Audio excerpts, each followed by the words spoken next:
के और जो गरीब हैं, महिलाएं हैं, कमज़ोर हैं, बच्चे हैं, ये सब तो न्याय की उम्मीद करते करते ही अदालतों से डॉक्टर रितु के ऊपर कल का जो हमला था वो एक SC/ST एक्ट का अपराध है। प्रॉक्टर के खिलाफ, वाइस चांसलर के खिलाफ और उनके गुर्गे मसलमैन जो थे उनके खिलाफ अभी तक FIR दर्ज नहीं की है। ये अपने आप में एक अपराध है, SHO साहब द्वारा किया गया। संविधान जय भारत। डॉक्टर रितु के ऊपर कल जो हमला हुआ था, एक और इंस्टीट्यूशनल मर्डर की कोशिश जो की जा रही है RSS और BJP द्वारा, उनके सहयोगियों द्वारा, उसको नाकाम करने के लिए अम्बेडकर वादियों ने जो तरीका सोचा है वो हम आप सब लोगों के साथ शेयर करना चाहते हैं। ये बात सही है कि संवैधानिक रास्ता जो है वो अदालत में कोई अगर किसी को पीड़ा होती है, सरकार कोई काम नहीं करती, कोई अधिकारी काम नहीं करते, जैसे इस केस में वाइस चांसलर, प्रॉक्टर, रजिस्ट्रार सब मिलकर एक ऐसी भ्रष्ट और क्रिमिनल प्रिंसिपल जो दौलतराम कॉलेज की हैं, जिन्होंने डॉक्टर रितु को झूठे दस्तावेज बना के फर्जीवाड़ा करके कॉलेज से निकाला अपने, उसको बचाने के लिए पूरा RSS और BJP का इकोसिस्टम लगा हुआ।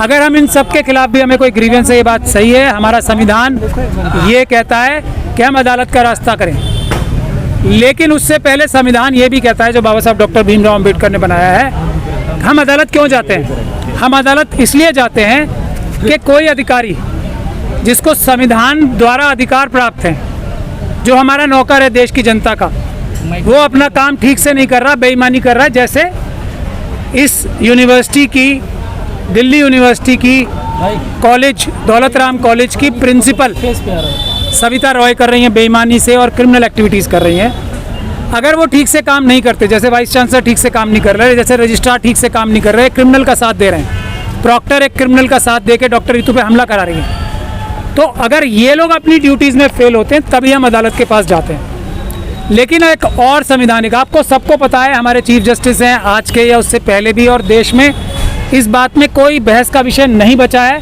कि अदालतों में justice delayed is justice denied हो ही जाता है। न्याय की उम्मीद करते हुए रितु जैसे बहुत सारे लोग आत्महत्या करने पे मजबूर हो जाते हैं। गरीब और पिछड़े वर्ग के जो SC/ST OBC और माइनॉरिटीज़ के और जो गरीब हैं, महिलाएं हैं, कमज़ोर हैं, बच्चे हैं, ये सब तो न्याय की उम्मीद करते करते ही अदालतों से मर जाते हैं, आत्महत्या करने पे मजबूर हो जाते हैं, या सड़कों पे एड़ियाँ रगड़ रगड़ के भूखे मरने की स्थिति में आ जाते हैं। ये हमारे देश की सच्चाई है। तो क्या बाबा साहब डॉक्टर भीमराव अम्बेडकर का कानून और संविधान इतना कमज़ोर है कि अगर अदालतें हमें न्याय देने में देर कर रही हैं तो ये बिल्कुल बगैर ताकत के हो गया? नहीं। उसके लिए हम अम्बेडकरवादियों ने ख़ास तौर पे मिशन सेव कॉन्स्टिट्यूशन के, हमारी एग्जीक्यूटिव कमेटी की मीटिंग हुई थी कल, डिटेल में हमने उसका ये रास्ता निकाला है।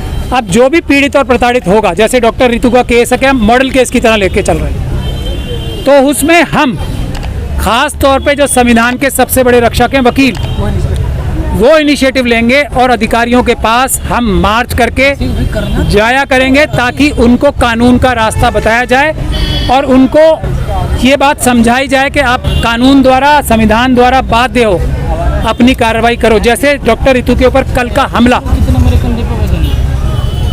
डॉक्टर रितु के ऊपर कल का जो हमला था वो एक SC/ST एक्ट का अपराध है। प्रॉक्टर के खिलाफ, वाइस चांसलर के खिलाफ और उनके गुर्गे मसलमैन जो थे उनके खिलाफ अभी तक FIR दर्ज नहीं की है। ये अपने आप में एक अपराध है, SHO साहब द्वारा किया गया। और जो दूसरे पुलिस अधिकारी यहाँ पे आके हमसे बयान भी ले चुके हैं, रिटर्न में ले चुके हैं, उन सब ने अपराध किया है। ये अपराध का बोध दिलाने, ये अपराध की याद दहानी कराने अभी एक वकीलों की टीम मॉरिस नगर थाने यहाँ से पैदल चल के जाएगी और उनको बताएगी कि SHO साहब आप एक अपराध कर रहे हो, कृपया करके ये अपराध ना करो।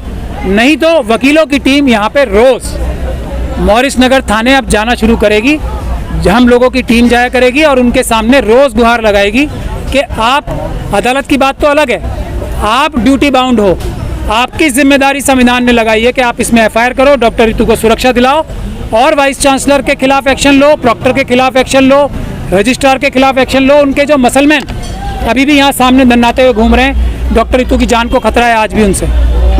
तो उन सभी के लिए आप आगे बढ़ो और काम करो, किसी की राजनीतिक दबाव में मत आओ। किसी हमारे जो अमित शाह जी हैं, हमें पता है वो बहुत दबाव बनाते हैं पुलिस के अधिकारियों के ऊपर।